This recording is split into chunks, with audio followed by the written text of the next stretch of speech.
Hey, welcome back to Diabolic Shrimp, the least professional talk show on the internet. I'm your host, best-selling author and comic creator Josh Grant, and I do have to say it is so good to say that. We always take a break during the summer here in the United States, and so this is our first run back. This is our first episode of season 3 Diabolic Shrimp, and so for all you out there joining us live, thank you so much for joining us.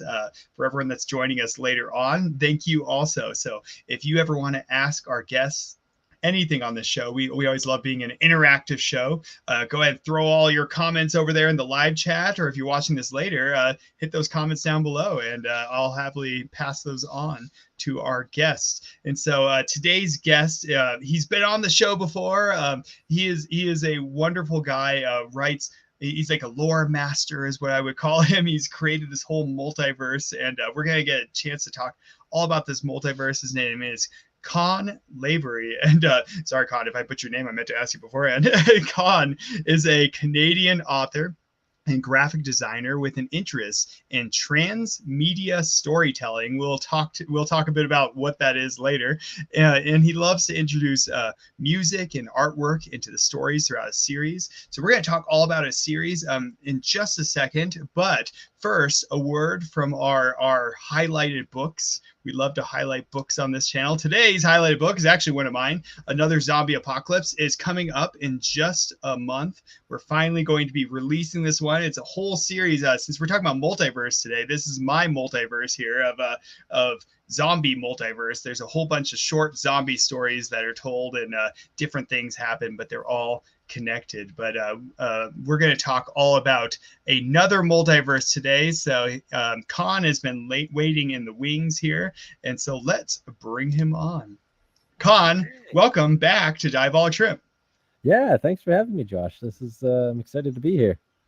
It's so great to have you back. It was just such a blast last time. For everyone watching, Konn's books are down in the description below, but you can also look back through this channel and you can find the previous video where we actually talked about a bit about some of his other books and some of the earlier look at the macrocosm and as it was being developed. And so if you want to kind of look back through history here, look back earlier in this channel. But Konn, I love to introduce authors. I mean, I'm not introducing you so much since you've been on the show before, but I always love to see if anyone brought anything for show and tell. I think it's a great way to introduce you. So did you bring us anything for show and tell for round 2?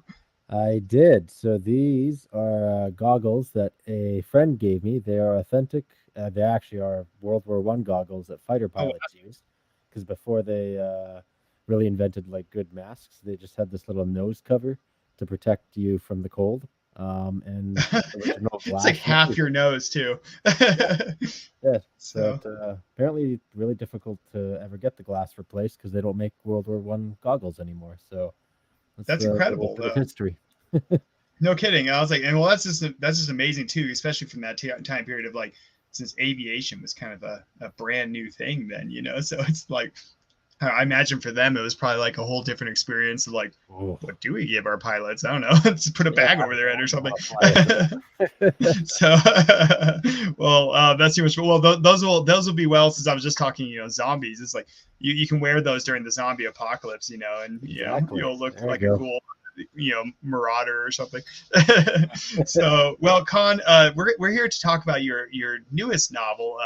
It's Beyond the Macrocosm. And so, but before we got a chance to, I think, talk a little bit while you were creating, at least months ago when we did the panel, like you were talking a bit about Into the Macrocosm. So we talked a bit about that one, and but now it's Beyond the Macrocosm. So, and this newest one, it's kind of different. It's all about like choice. It's kind of an interactive novel, right? And we're going to get all into it in just a second. So, and for everyone watching, again, like check out that link below if you want to learn more about it in the meantime. But let's go back to choice really quick. What made you yourself choose to become a writer in the first place? Oh, yeah, that's a tough one, because like I think I've always been telling stories from such a young age. It actually started by making backstories for board games that I used to make. That's awesome. Yeah. I want to see the creepy backstory for Candyland. Yeah. Snakes and ladders. Yeah, actually, that would be really good. Yeah, these were kind of loosely inspired by like video games, but I made them as board games, so they were strategy based and all fantasy that eventually moved into other medias. Like I tried around with comics because I had the graphic design background, but Hmm. I mean, as a kid, it was all real terrible drawings. So, but I tried it. Formative pieces is what we call those. Yeah, there you go. I Formative. like it. So I did that. Also tried cartoons. Also tried some video games, but ultimately found I was more interested in working on stories rather than getting stuck in the media. Like Mhm. with a video game, you'd be troubleshooting code, animation. You have to animate the thing. So books seemed to be a natural progression where I just started writing, and didn't take it seriously until 2011 with I started working on a book that I had written back in high school, and it yeah, it turned into my first dark fantasy series with Reality, which came out in 2012, and I've been Nice. plugging And away. that's a great series, by the way, for anyone that's watching. I really enjoyed that one. That was actually my Thanks. first introduction to Yukon all those years ago on Diabolic Shrimp. So interesting. Okay, so like I'm curious about these board games. Actually, I actually connect with you very much in that because I think the reason I became a writer over time was one of the reasons, anyways, is back in the day I used to connect all these games and things in my head into this ultimate story, but we used to play Hero Quest, which was kind of like Dungeon I know Dragons, but that as a one. board Yeah. game. That was a great game too. So, but it's like no one would ever play with me, so I would have to kind of like create my own stories to myself, and so Yeah, it's like same. I think it's built into us here. So, like, how much like all right, so sticking with choice here for a second, then we will definitely really dive into that beyond the macrocosm because I'm curious about a couple of things there. Um, like how much would you say then, like, since choice is emphasized in this book, how much of our lives would you say is choice, and how much do you think is kind of baked in, like do you think you would have become a writer regardless, or do you think a lot of that was you choosing and having to actually use the will? Oh, that's a good one. We're I, gonna get deep and philosophical at the yeah, beginning yeah. already, I No, guess. no, I don't just know. go full in. I flip flop to be honest, where some days I'm like, yeah, you know what?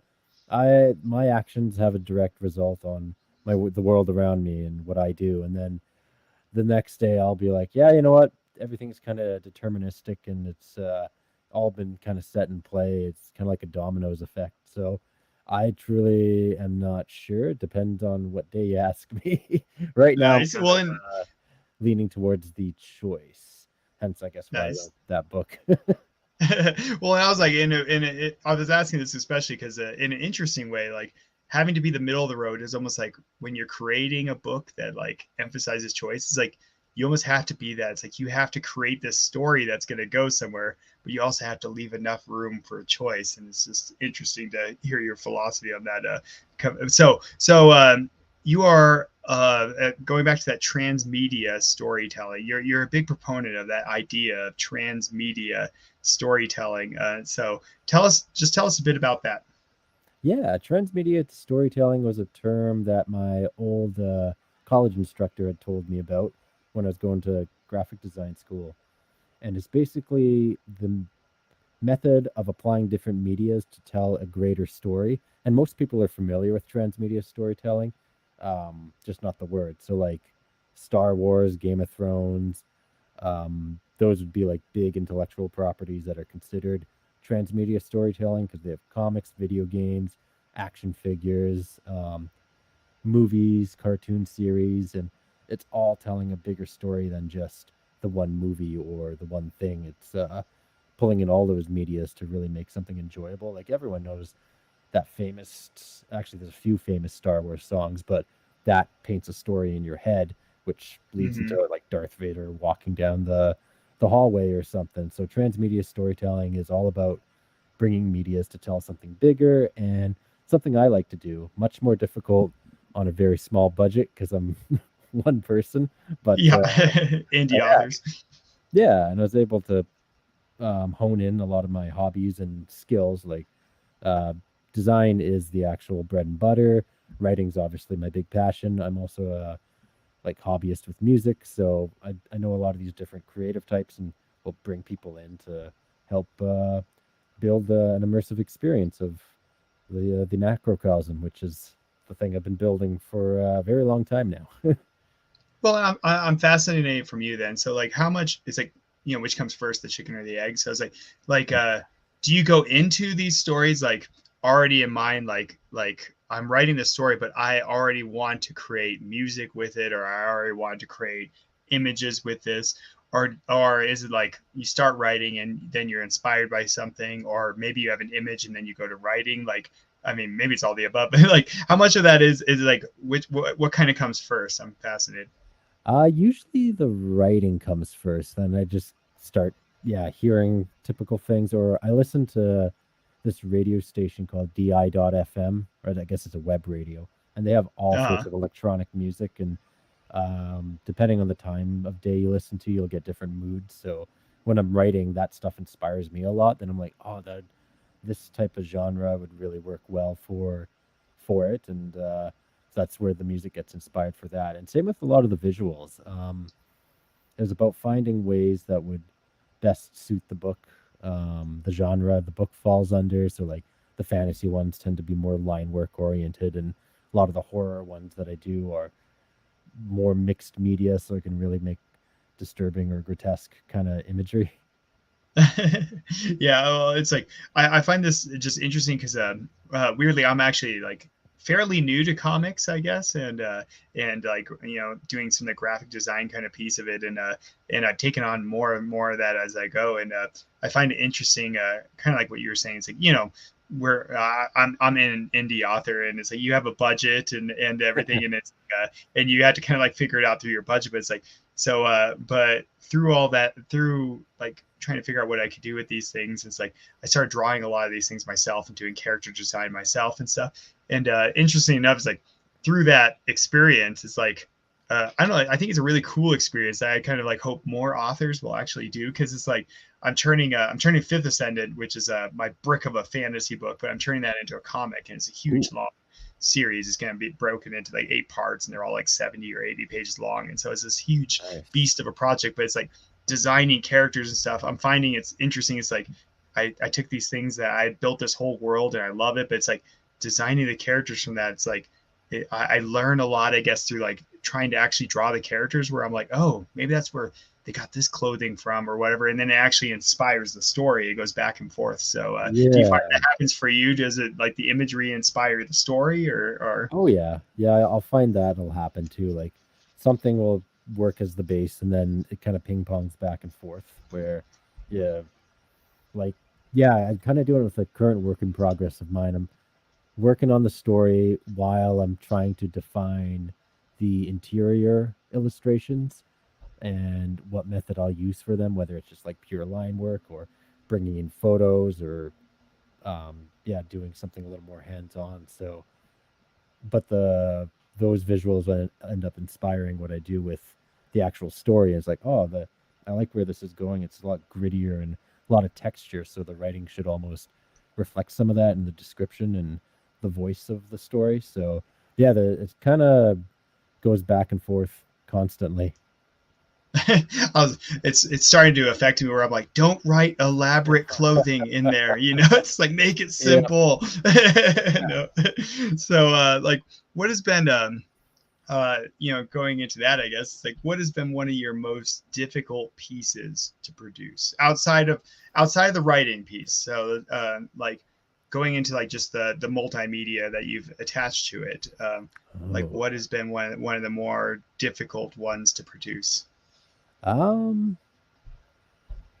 Oh, that's a tough one. I would say the when I first got into photo illustration, a good buddy of mine introduced that to me, what photo illustration is, and it's just taking photographs and then you paint over top of them to create something new.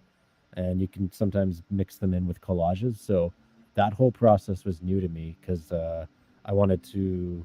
It was for a crime thriller I wrote, and I wanted the visuals to be very Drew Struzan style. And Drew Struzan does all the.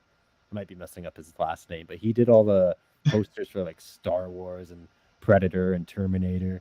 So that really kind Okay. of bloomed effect because he uses Hmm. airbrushing, and these are like massive canvases. But I wasn't gonna try and learn airbrushing. So this was Right now on the show, actually, we're gonna watch you attempt to airbrush. So just do it in the background. That's your show and tell. Yeah, and I So think that would have been the most difficult thing, was learning to do that style and putting collages together, because it's communicating a slightly different um, message, like the hierarchy of where you put the heroes, kind of like movie posters, the way you see they put all those people together, like um, yeah, it's like where you place them says a lot and tells its own stories. Like, if this person's larger, like the photo's larger and kind of looming over the smaller people in the collage, then that's paints a different story. So there's a lot that goes into movie posters, and that was the whole point of the crime thriller. I wanted to feel like a vigilante action hero. So that's uh-huh. why I looked at Drew Struzan's work. Well, that's awesome. I was like, well, and I'm learning a lot, and I definitely feel you with being going into comic world. I learned so much about what everything in visual world says. Everything says Yeah. something, and but I'm designing the whole cover, for Fifth Ascendant comic, and it's that whole like, do I do kind of a collage, and do I have the people, and what do I want to do with them? And so it's interesting. What would you say of all your pieces you've created then, like would be a favorite piece, or one of the ones you were most triumphant? Mm, that's it. That's always a tough one. I always hate to play favorites. It's just one of your most favorite. It's like it doesn't have to be the favorite. Um, so I really am proud of working with the musicians I did for the novel scores. Like the last one that came out, 2021, was the novel score for the slasher novel. So I brought on a bunch of different industrial and electronic artists to put together tracks for different scenes within the book, and then I wrote some as well too. So it kind of created a real fun mix of like 90s techno and dark Fun. ambient, and then some theatrical stuff too. And I think it really came together really well, and that'd be one that I'm quite proud of, and I think it kind of is standing up pretty well. Yeah, well, I just think it's cool too, that just what you do with all these like multimedia stuff, because those kinds of things just always like draw me in. So Yeah, well, let's talk about your newest favorite, Beyond the Macrocosm. And so I here we'll bring up the cover of it here, and so that's not the cover. There we go. And so Beyond the Macrocosm here, and it's interactive. They're short stories of dread and wonder here, and so Ooh. which leaves it open to so many awesome avenues you can go with. And so you're here to talk about that latest addition to the Macrocosm. First, tell us just what is the macrocosm. I know we talked about it in the previous video, so give us like the brief overview of what is the macrocosm. Yeah, it's the superverse where all my stories take place. Took many years to figure out what the name would be, but it kind of came out with Into the Macrocosm, which is the Mm-hmm. first to this book. And yeah, Macrocosm is just um, a dark universe where all the stories happen. So it'll bridge from the past with like fantasy to modern day stuff to sci-fi, and that's kind of where that timeline on my site comes into play too. Is it Mm-hmm. tells a very big story, and it's something I'm going to Since you try to. mentioned it here, your timeline. There Yeah, you go. And yeah, there so, is. So right now it's that one's got kind of like the major milestone events, and then divided into the three sections to past, present, future. uh-huh. And I'm gradually building the whole super story of how everything happens, and you get little tidbits of it in both Beyond the Macrocosm and Into the Macrocosm, seeing like, oh, so that's what happened to the fantasy world, and this is how it turned into sci-fi. But eventually, I'm actually working on one of the books now to further elaborate it, so it's not just kind of speckled, but more grounded. Well, and did you always have the this overarching plan to have them all like connect, or Oh yeah. was it okay? From So, day one, like way back to high school, even before high school, I have old Word documents I've looked up into just to see what story ideas I had back then. It's like, wow, I tried to put this character from that the original Mental Damnation back in high school, to these books I never wrote, and I've just always wanted to try and make everything cohesive under one umbrella. Well, that's awesome, and I just love like collections like that always. And I've read several of yours, and they are fantastic writing. So again, if you're watching this, hopefully you'll click on that link down below because an excellent writer right here. And you were kind of just answering it, kind of like how how the macrocosm kind of came to be, but it's like how did this specific one beyond the macrocosm come to be? Like what led you into like making this like sort of a choose your own adventure type thing? Yeah, I've always wanted to do a choose your own adventure, and I almost made the first one into the macrocosm, the choose your own Uh-huh. adventure, but it was tricky because I thought at the time that if I made it interactive, the interactivity would overpower the short stories, and neither one would get the proper The spotlight that they should in attention. the book. Yeah. Yeah, and then when I figured the second one would be a good time to experiment with it, and I had a bunch of different short stories that some existed on the blog for free, some of them were from my Patreon, and some of them were previously published short stories from other anthologies that I pulled together and started mapping out the interactivity component because it's tricky when you're doing a choose your own adventure, unlike a linear book where, let's say, you got a 50,000 word book, everyone reads 50,000 words. But if you start adding choices, you're dividing those 50,000 words up into smaller chunks. So Mm-hmm. even though there's 22 short stories in Beyond the Macrocosm, making choices in the interactive component, you only ever get 7 at a time. And then you have Mm-hmm. to go through and read it again to try and get the others. So you end up writing a lot more to make up for those different choices. And that's why it's such a thick book. Well, what and was it challenging or was it kind of fun to write? Because I feel like it would be kind of challenging to write like something that you're like, half the audience might not ever read this. It's like, Yeah, is that a huge challenge, or is it kind of fun where it's just like kind of keeps it fresh, where it's like, ooh, this is kind of like an Easter egg and people will discover it. yeah, it actually was a lot of fun. I kind of went into knowing this was more of a passion-driven book, unlike some of the other stuff where I'm more conscious of market. It was just a lot of fun, and it's purely designed for people that are like really into the macrocosm and all the work that I do. They'll find all sorts of Easter eggs. Like there's a reoccurring character, Mel Ferrettes, who is in the mental damnation. He's Mm-hmm. guiding he plays a big role in Beyond the Macrocosm, and it's just fun making all these different choices. It without ruining the plot. You as the reader are stuck in the macrocosm, and there's a time loop that keeps resetting. And if you don't get the answer right at the end of the story, the whole loop resets, and you have to go through Oh, the fun. short stories again and find the clues. So there's a small gamification component to it, and if you can get the clues and put them in the right order, you'll figure out how to actually get to the real ending of the story. So it's Interesting. it's really So fun. so like tell us a bit of, I mean, you kind of just share a little bit about it. It's like how does it work? It's like because I'm familiar with, like, I grew up reading Choose Your Own Adventure and Yeah. love those books, and so it's like I love like choice kind of things and stuff like that. And I mean, I love like series like Mass Effect and things like that, Oh and yeah. so I'm kind of aware of like how some of the choice kind of stuff works. So how does it work in your book, where it's like, if I'm looking at a page, like, what's that look like? It's like, do I read the section and then you have your like three choices, or is there two choices, or what? And then you kind of mentioned the gamification kind of thing, where it's like gathering these clues, like how's that work? Like, how does the reader know to like write this down or something?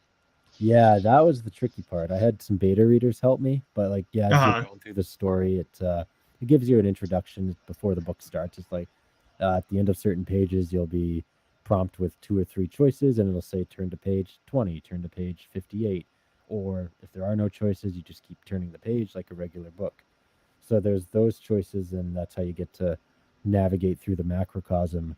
The gamification component to find the clues is at first I had it a little too hidden, and the beta readers couldn't figure out how it works, so I had to make it much more clear so they understand. It's like you're going to find letter fragments throughout the book, and they've got like big text that says fragment, and it'll be like the letter H or the letter P or something, and um, it's mentioned a few times. It's mentions a few times throughout the story. It's like it's a letter fragment. It's best to keep memory of this, however works for you. You don't want to lose it, or like I stuff like appreciate that because I'm that gamer that always like bumbles into stuff like, oh yeah, I just jumped into this. I don't even remember how to jump. I'm like, thanks for telling me again. That's I'm like that kind of player too. I'm like, I'm not gonna keep track of this. You don't tell me what to do. well, like on the ebook is like, because you have the physical book and you have the ebook. It's like on Yeah. the ebook one, it's like, how does like that flipping the pages work? Did you kind of like find a way to like link? I'm just personally fascinated because I've always like thought doing like writing one of those would just be so much fun and like, Yeah. and I've been meaning to get around to it, but one of these years we'll see. But like do you like link these things, or is it just like they can Yeah. just like jump there? Oh, that's really cool. I was like, that's a lot of fun, and I love interactive stuff like that. I'm Same. like the Dungeons and Dragons guy, so something like that just sounds like a lot of fun. So was it like was it challenging fitting this into like the macrocosm timeline? I mean, it sounds like from what you said, it's like it kind of jumps around a bit. Yeah. Yeah. It's the more short stories and novels that I put into it, the trickier it gets. Just being Uh-huh. conscious of like major milestones. Thankfully, I have an ongoing encyclopedia that I just call the wiki on my website. And it's like used for me to personally reference everything, but for Patreon subscribers, they can really nerd out and like learn about character backstories and find out which other books a certain character might be in. But yeah, I use my own wiki all the time to just try and keep track of everything. But yeah, it was a lot of fun because like I'm pretty familiar with the short stories that was in Beyond the Macrocosm, and um, generally when I go into writing a short story, I write it without thinking of the macrocosm, and then when I go back to polish it and revise it, it's like, okay, how can Like I connect it. squeeze it in? Yeah, and then that's where you Hmm. get to add little hints or bring a returning character or location back into the story. Yeah, I'm, and again, I'm definitely connecting with you on this with my latest another zombie apocalypse, because it's like those were all just things I jotted down over the years when I was writing. I used to write horror books. That's where I got my start with Pandora. But I wrote down all these potential like horror stories, and then Laszlo, my artist, he wanted to do a comic series together that's a horror comic series that we can just like work on for a bit and then put down and work on for a bit and put down and not have to really be committed, I guess. And until now that we're committed, but like I was like, how can I was like, these are all cool ideas and we can just do a bunch of short stories, but how can I like bring them together into like one cohesive thing? So I definitely connect with you on that. So which brings me actually kind of like to my next question here. It's like, what was it like trying to make like a coherent story while also building in like meaningful, impactful choices that the reader actually feels like they're influencing the story? That was a tricky one. Yeah, because there are also short stories within it, so it's like, how do you make it all work together? Yeah, so like it doesn't feel like they're just being put on a roller coaster or something. I think that adding the fragment clues for them to look for helped a lot because then all of a sudden they're engaged, and Mm-hmm. basically the short stories work as like visions. So you as the reader are looking into the lives of other people, which are the protagonists in the short stories, and Mel Ferretti's reminds you numerous times, being like, you got to find these fragments. They're somewhere within these lives of other people. So, like, it gives readers incentive to make the right choices, and you get to pick the portals you jump into. And he always reminds you, like, make the unlikely choice. So, you try and figure out what's the unlikely choice that'll help you find the fragments, and you get descriptions of each portal and what you see in them. So yeah, it kind of becomes an Easter egg hunt, and that's the ultimate goal, is to find the real end and break the time loop and save the macrocosm. Well, I appreciate is it giving that focus. I was like, when I used to like read like choose your own adventure books, it's like would just die all the time. Like I would pick the timeline that's like you died every single time. It's like, oh, okay, cool, thanks. I'm always fascinated by that. I give you I say you're brilliant because trying to set up a book like this is like trying to build a puzzle that you're also solving at the same time, and it's just like that's always just every time I start thinking maybe I'll make one of those, I'm like I just start thinking about it. So you're brilliant. I was talking a while back. This one of my like second or third guests on the show way back at the beginning was worked on like Mass Effect. Chris Hepler is his name. He helped write for like Mass Effect and Star Wars: The Old Republic. And I was asking him the same thing about how do you build these like choices. And he talked about they had this whole formula, and you would go through these kind of weird loops, and you had to like they had a million beta people, and I was like, it always sounds like a nightmare to me. So good on you for figuring it out. So is there like for you yourself, is there like kind of I guess without spoiling things, and that's always the trick here, but is there a story thread in this one that's kind of your particular favorite? Ooh, yeah. I got the book here. There's a few of the shorts that I quite. As Konn starts reading his book right now, it's like, yeah. You haven't read it yet? No, just joking. Yeah, it's sometimes I forget and I don't remember which. Yeah, I'm actually with you by this point. I was like, I wrote that. Who's that character? Yeah. You just forget the words you write. It's like, oh yeah, I guess I did say that. I would probably have to say Promises in Sand, which is a guy's quest for immortality, and he leaves his hometown and his family to basically try and find the ultimate thing that everyone is looking for is immortality, and he becomes obsessed with it. And yeah, it's probably one of my favorites, and without spoiling too much, it's like a vampire story, and so it ties in a lot of cool stuff and plays off of more of the classic style of vampire. Cool. So that's actually Konn's autobiography. So secretly,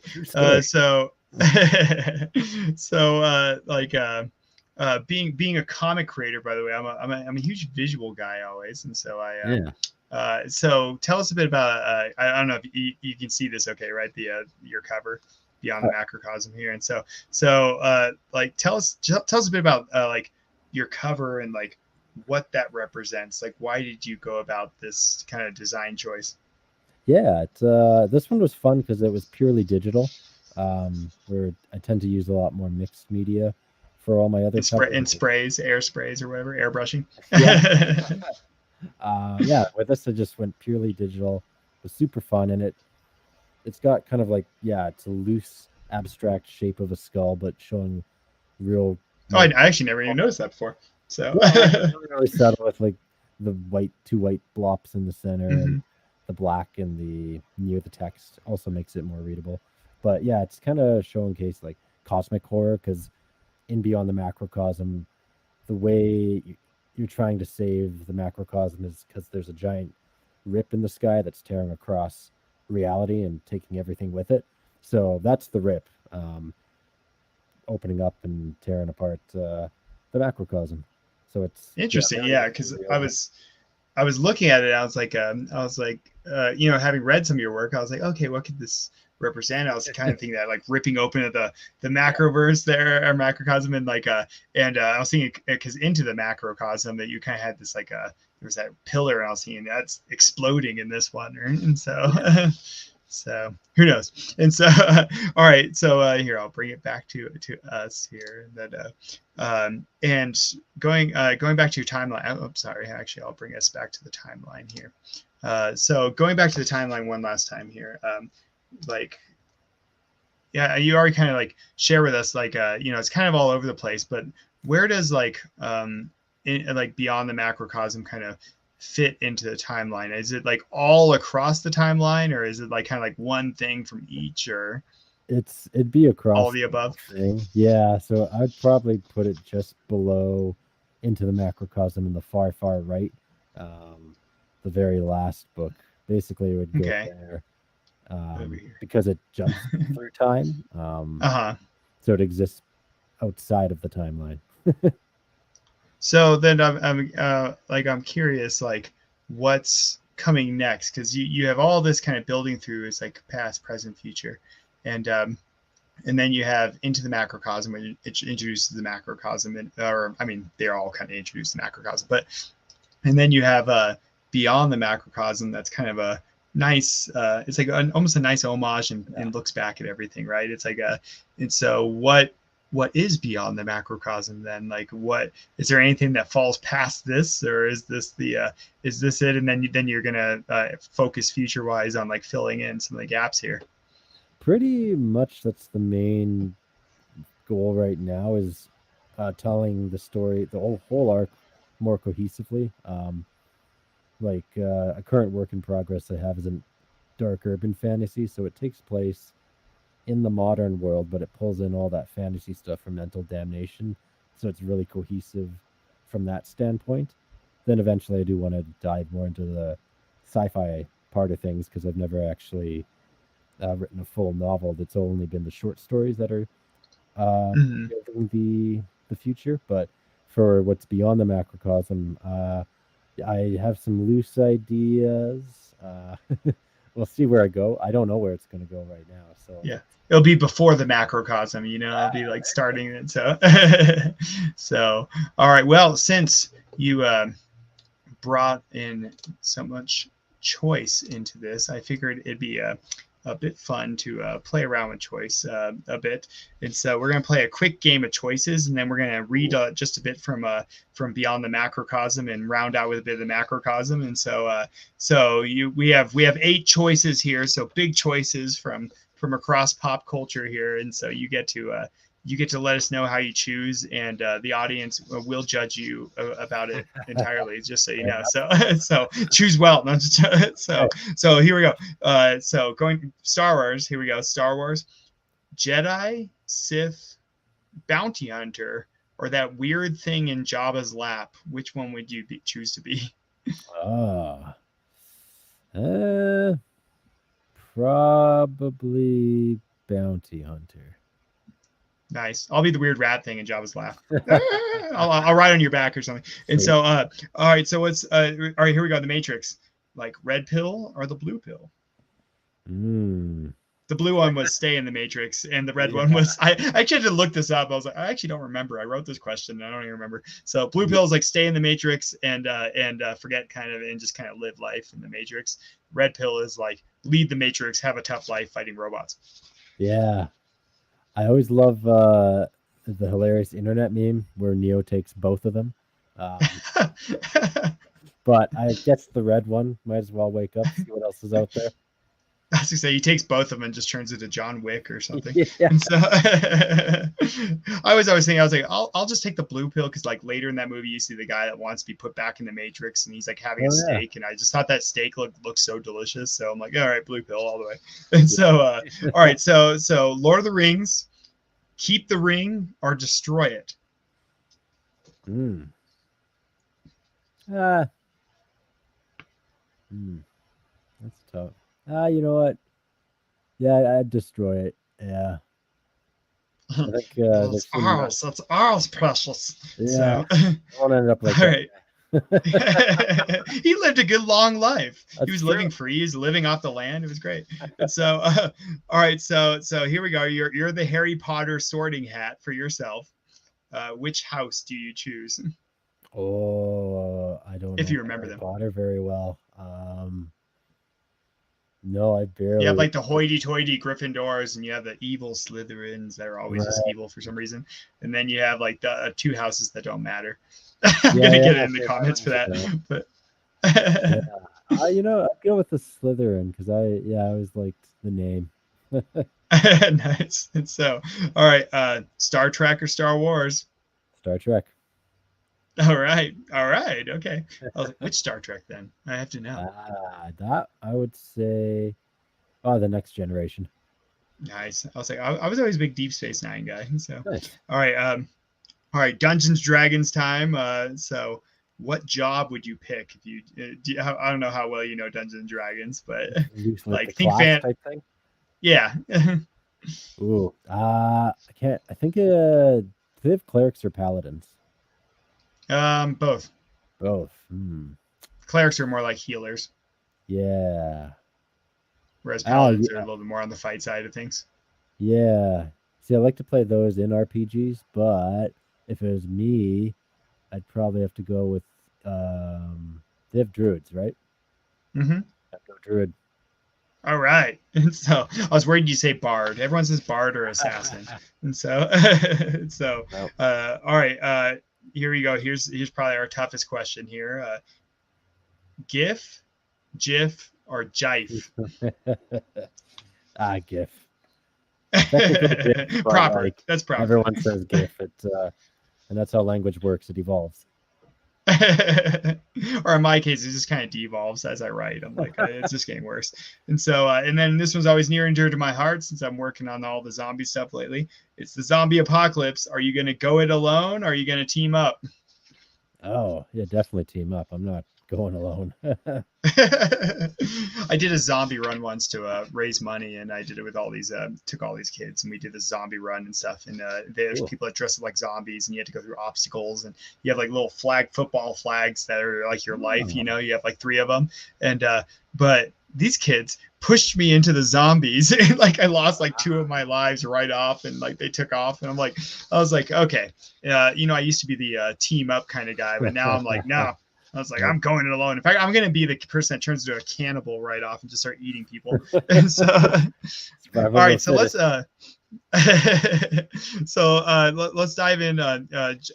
You sent me an excerpt, a short excerpt from Beyond the Macrocosm, and I would love to read it and share it. I'm curious before we get into it, like how much of I guess how much of the macrocosm do you kind of have to know before reading Beyond the Macrocosm, or is it just kind of like a fun intro if you don't know stuff? Yeah, it's a great intro. Yeah, you can pick it up and not know anything, and it's yeah, it gives you a bit of all the fun stuff. Groovy. All right, and so set the stage for us just really quick. Like for the section you gave me, it's welcome back question mark. And so kind of Ah, generally like what's happening, or is this just the start that's of the the start of chapter? it. That's how the Okay, book excellent. starts. Yeah, Groovy. All right, well then we'll just start right in then. You don't even have to set the stage. So it's sweet. like reading it for the first time. So all right. This is from Welcome Back question mark, which is from Beyond the Macrocosm. Keep calling it the Macroverse, sorry. Repetition creates a sense of deja vu. You have been here before, yet you can't quite place when. It's a strange feeling of familiarity deep in your gut. Perhaps this is simply a dream, or perhaps you have lived past lives and your soul is remembering details of your previous journeys. Here's another theory. You're overthinking it. After all, you are going about your daily business at the grocery store just as everyone else does. Up and down the aisles you move under the beaming fluorescent light. You are passing the produce department with a basket in hand, for you don't need many items today. Deep down, that gut feeling won't shrug off. Nonsense. This is new. You're here and now. An old man is picking through a pile of apples down the same aisle you pass.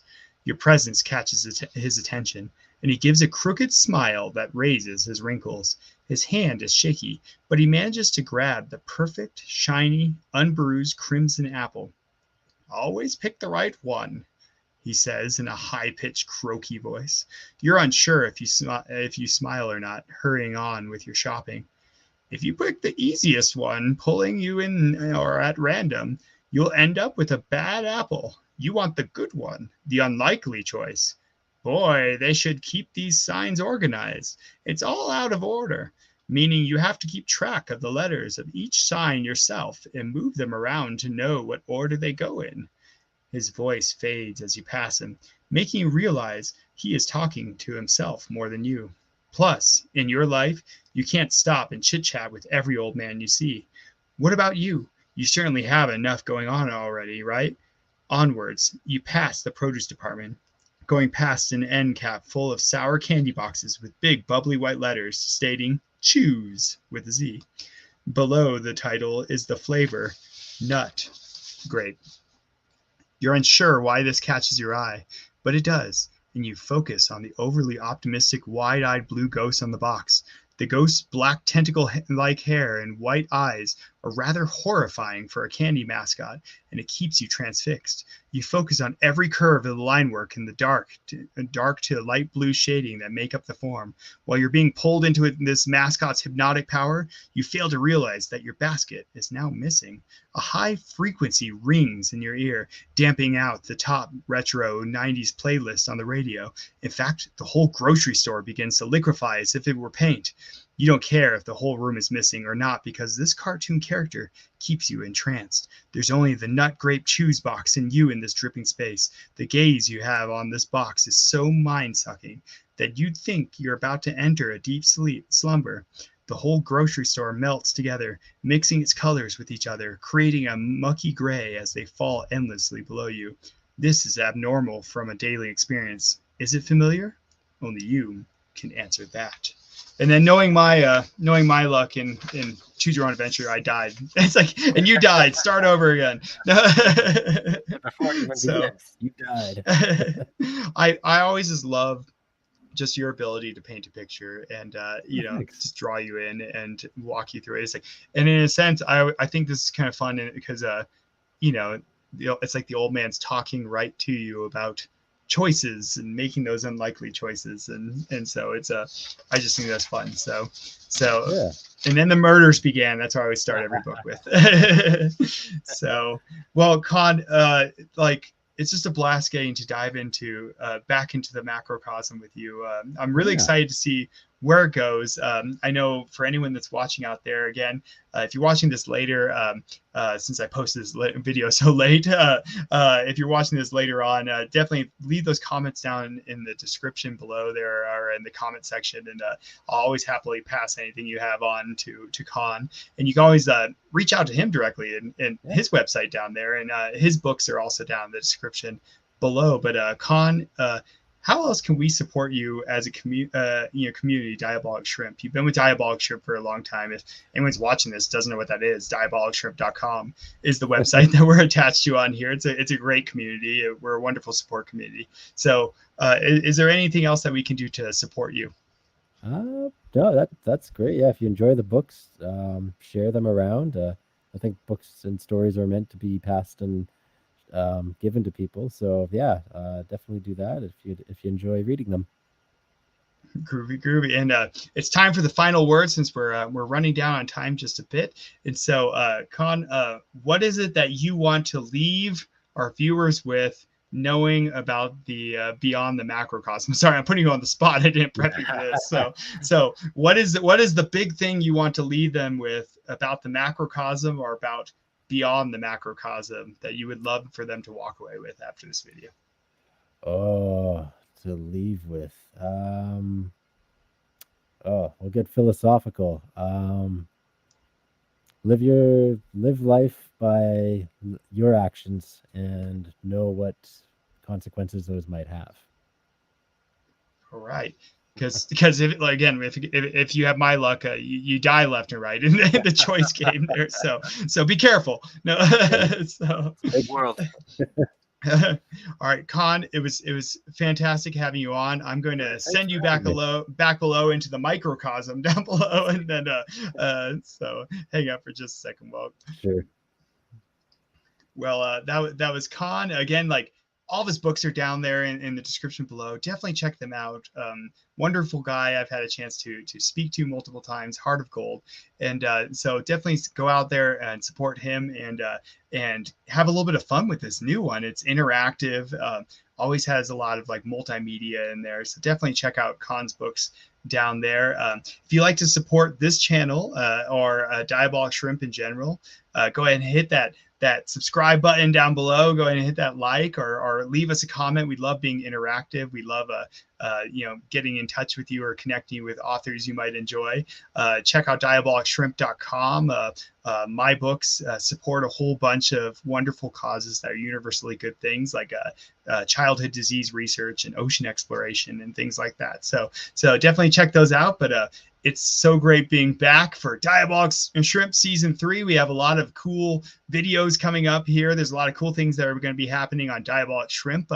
Currently working on a Star Wars comic that will eventually, going to be a free Star Wars comic that'll be coming out on Diabolic Shrimp eventually. eventually in about 6 months. But so definitely check back with us down the road. But thanks for spending your evening with us. This has been another Diabolic Shrimp. Have a good night.